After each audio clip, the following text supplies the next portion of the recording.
Hello, and welcome to the 7th week of our 5 things to know about improving the value of your business. This week we'll be dealing with operational enhancements.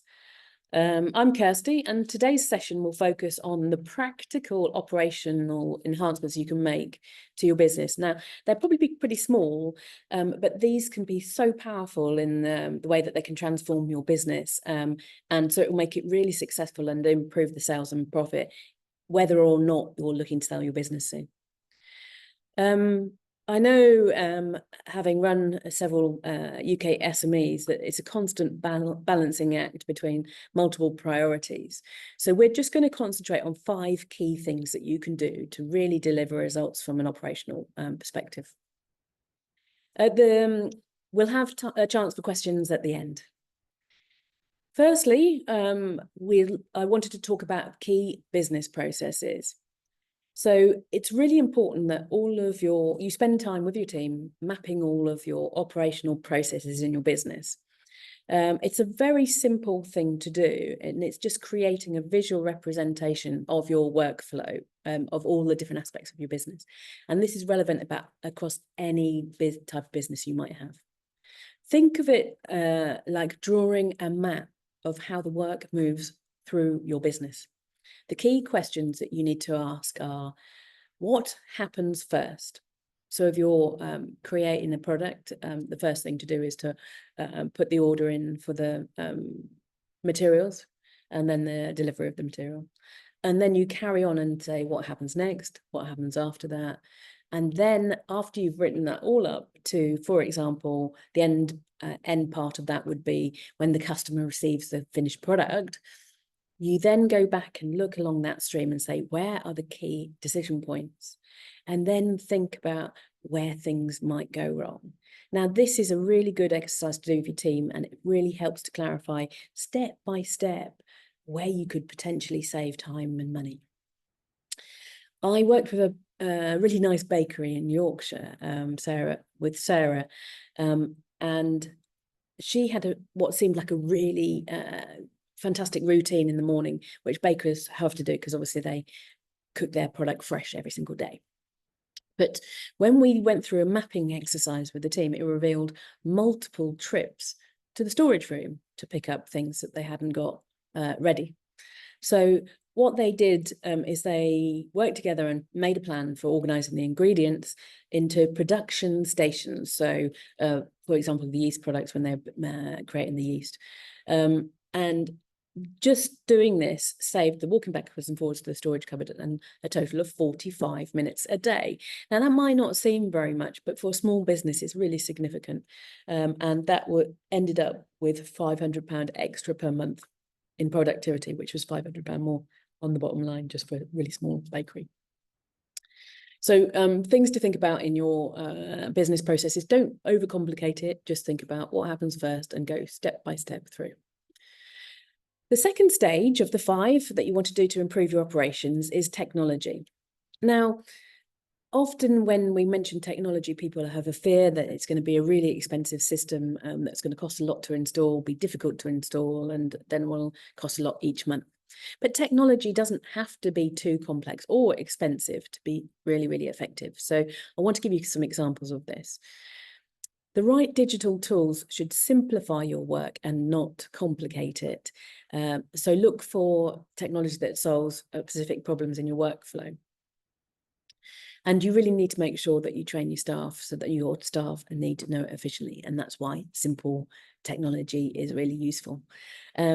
As an example, you could get a CRM, a very simple, straightforward CRM, or indeed just a spreadsheet to look at all your customers and their preferences. Or you could go to the extent of getting Salesforce.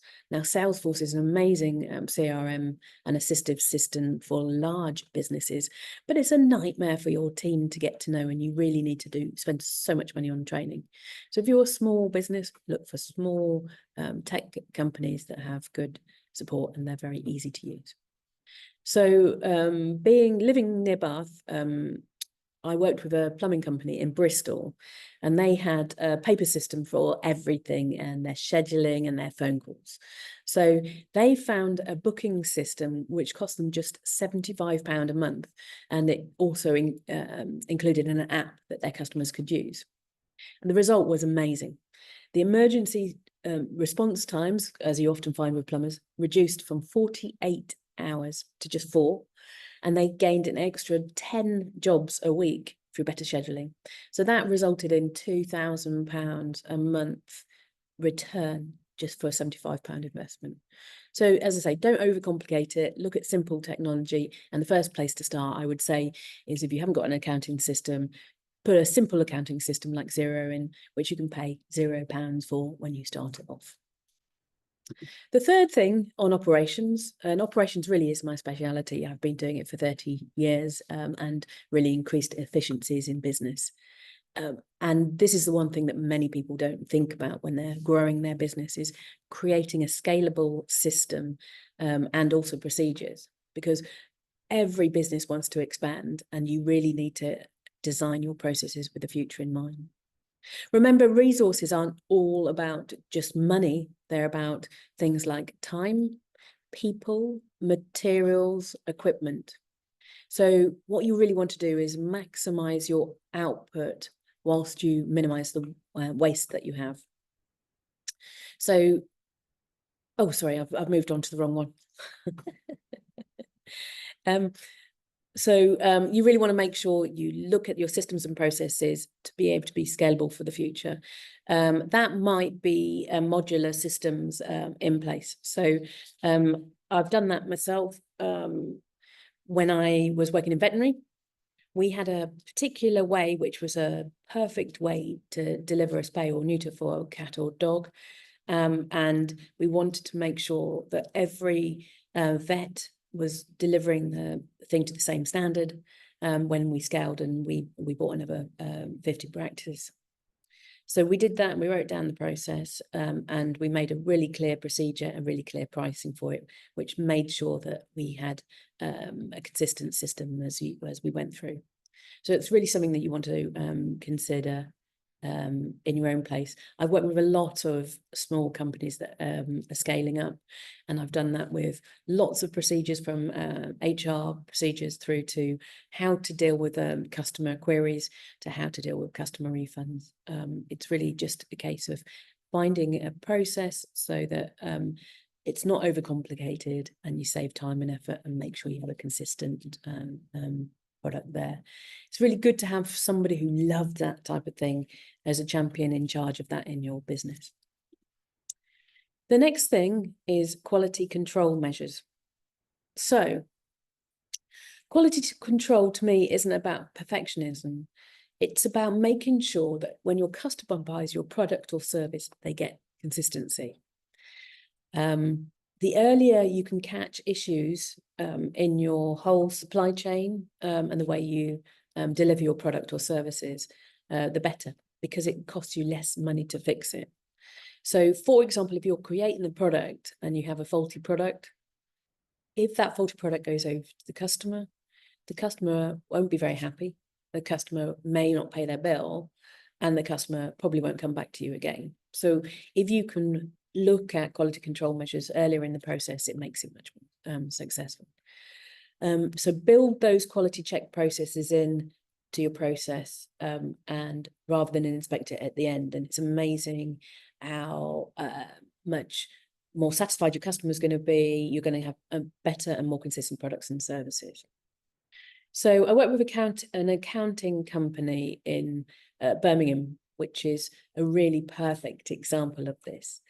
They've got a lot of different accountants that are delivering similar services to a range of different clients. But what they used to do is they do the work like the end of year accounts, and they check it only just before they sent it out to their client.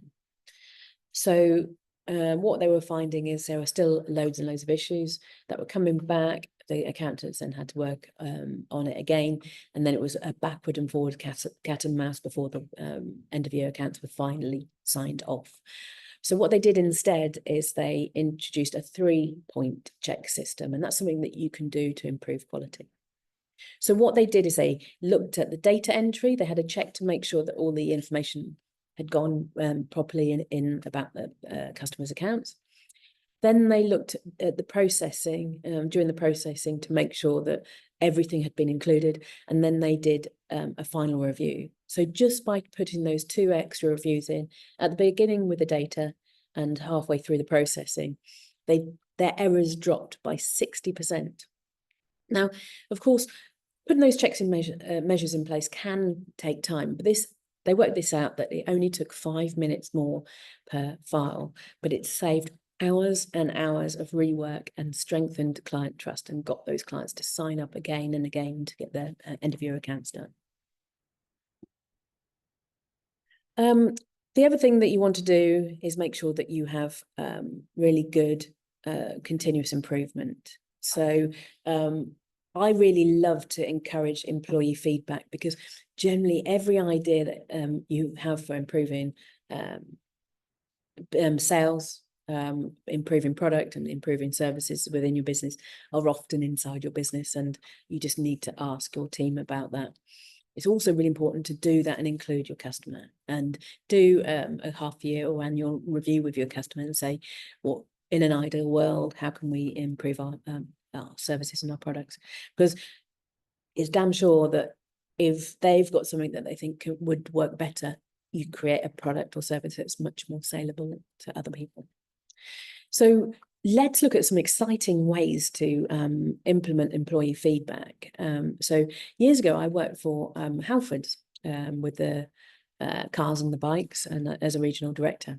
Now, it was a great job, but we didn't change the systems and processes very frequently. This is many years ago.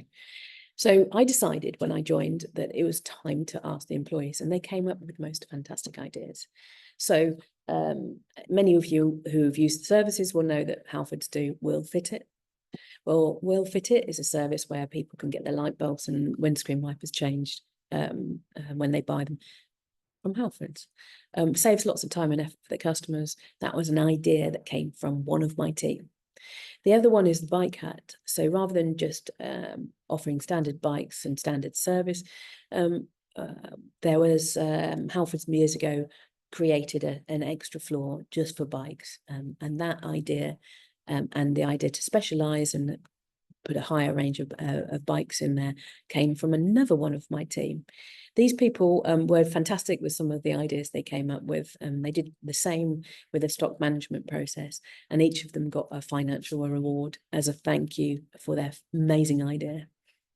So do that. Think about what you can put in place and really use the enthusiasm and the ideas from your team. Put a reward and recognition in place if you can afford to. I would say you can't afford not to if you've got a fantastic idea that comes through from your team. And then you can also create that as a culture within your business. So we used to have an award each month for the best idea that had come out in when I worked in veterinary. And it's incredible how much sales and profit we got from implementing those ideas.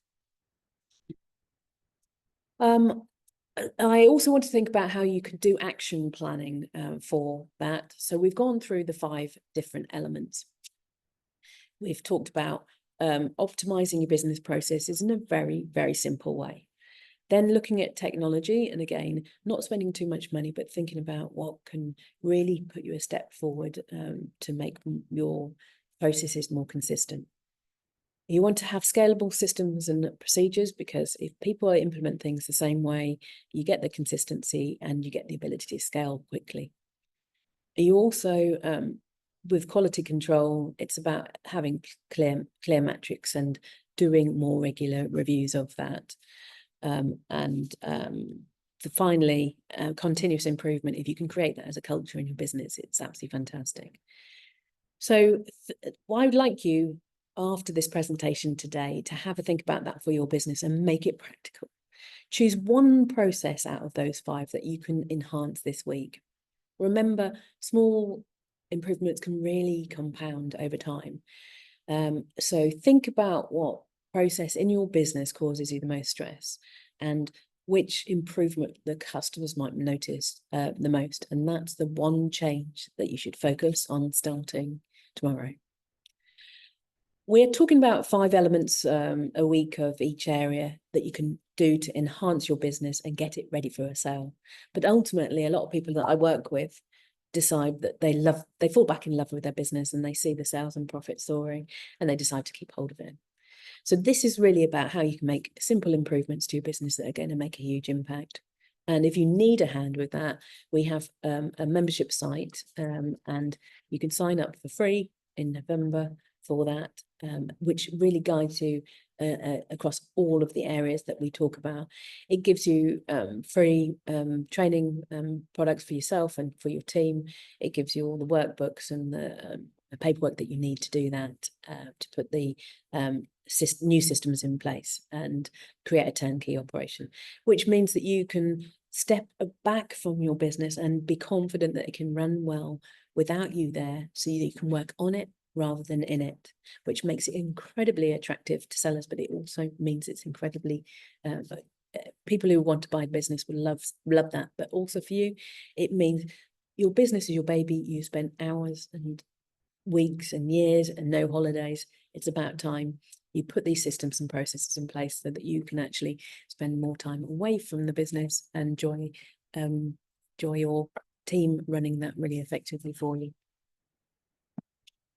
So what I'd like to now ask is, are there any questions that we have? Chi, I think, oh, there's a couple that are coming up on the chat box. Okay. Really good question, which is, what are the top operational areas that buyers focus on when assessing business? Now, obviously, not all of you will want to sell straight off, but it's really important to start with the end in mind and think about what a buyer will want. Having done over 60 acquisitions, I'm very clear on what sells business and what doesn't. And the buyers really want to look at things like staff structure and stability. So they want to make sure that your staff have been there for a long time. Their roles and responsibilities are clear, and that they are linked into company through contracts. The other thing is, on that side, is making sure that the business isn't relying on you if you're wanting to take money out and disappear and sail off into the sunset. The other thing that's really good for selling your business quickly and the top value is getting your standard operating processes in place. We've talked about that today, so I'd really focus on that. And then I'd also say, if you can put technology in and automate certain things, it makes your business much more efficient. And that might be things like a customer relationship management tool. And there's hundreds of them out there, and I can certainly help and advise you if you want more information. And you also want to make sure that you've got good financial reporting systems. So that's staff, standard operating processes, technology, including CRM and finance. And also, if you've got good suppliers, that helps. So just a couple of examples on that. I work with a Leeds-based electrical contractor. They had a turnover of about 2.5 million, so they'd been doing pretty well. And they had 12 key roles, so they devised job descriptions for each of those, and they had cross-training programs to make sure that people had a career path in place. That really reduced the perceived risk to buyers, because they could see consistency within the staff and in the team, and a real future plan for those people. In terms of documentation, I work with a printing company in Birmingham. They had a 1.8 million turnover at the time. So they did a digital quality management system which documented all of their processes. Because it was so clear and scalable, they actually managed to get 3 times the industry average multiple, because it was so clear to the buyer how all the systems and processes worked. Okay, hope the examples were useful for these answers. So we've got another one there. Okay, how can we measure the effectiveness of operational improvements before listing?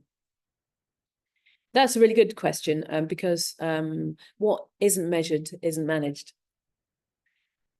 So I would suggest you make sure that you track month-on-month gross margins improvement, look at reduction in customer complaints. The other thing to do is monitor your staff turnover rates, and I would say look at your process times. The important thing is to document everything, and also that includes the retention of staff. So the key metrics I look at is gross margin. So for looking at the bakery, they looked at that, and improvements in their system showed, because they had less waste, because their production processes were better, they saved 4% margin. That's 4% on their bottom line of the costs through better stock control. They didn't have to throw away as much stuff. And thinking about customer metrics, there was a Sheffield IT company that was really keen to understand what their customers thought of them. They put a promoter score system in place, which again, we can provide free of charge as part of our service. That net promoter score allowed them to understand the customer needs a lot more. They made the adjustments, and their customer satisfaction score increased from 65 to 88% in just 8 months. So that then impacted, their turnover went up from 1.5 million to nearly 2 million the next year. So it's really, really worth doing. I think we've got time for one more question. Okay. Are there specific operational changes that tend to increase valuation? I think the answer to that is yes, all of them. Any operational improvement that you can make, as long as you measure it and measure the effectiveness, you can see the impact that it will make. But I would say if you're thinking about selling your business, or certainly improving the value of your business and the turnover, a CRM system is really important, so you understand your customers a lot better. That will increase your value by 10 to 15% when you sell your business. You want to have, if you've got a production process, I would make sure that you get your ISO certifications, because that can add 15 to 20% onto your value. But the other things that you should prioritize is automating any of your manual processes, like admin and finance, which can take up so much time and be inaccurate unless you've got a simple process in place for them. And also, if you are really thinking about selling your business, then think about whether you've got a middle management level in place, because when you do sell your business, the buyer will want to make sure that the business will run very well on its own without you there. So I hope those have been really useful, and thank you for joining today. Unfortunately, we haven't got any time for any questions, but I look forward to seeing you all on the call next week. We will be posting this training session up on our YouTube channel, and you'll get an email with the link afterwards. So thank you very much for joining you today, and next week we will be covering how you can really develop your team to increase the value of your business. Look forward to seeing you all soon.